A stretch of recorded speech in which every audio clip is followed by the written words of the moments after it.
Pinarangalan ng Consul General ng South Korea ang Police Regional Office 7 matapos ang matagumpay na pagkakaaresto sa 5 Koreanong pinaghahanap ng Interpol. Ang balita mula kay Patrolwoman Carla Jane Tanyo.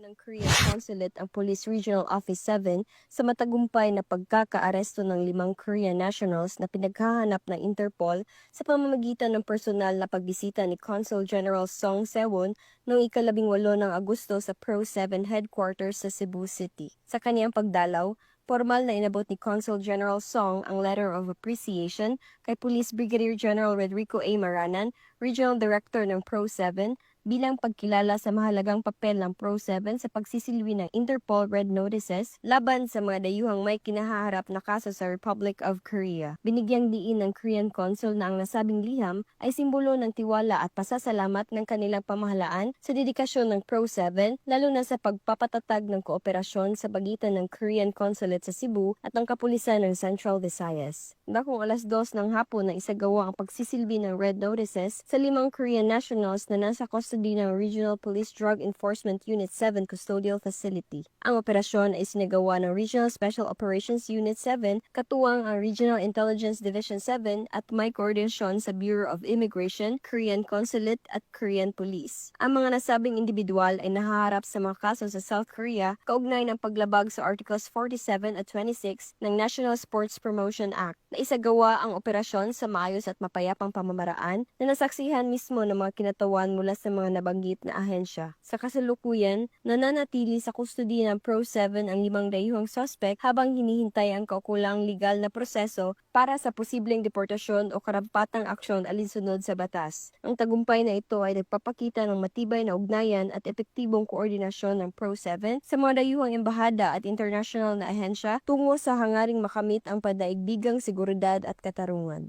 Mula dito sa Central Visayas, ako ang CNN correspondent, Patrolwoman Carla Jane Tanyo, alagad ng batas, taga-takuyod ng Balitang Philippines.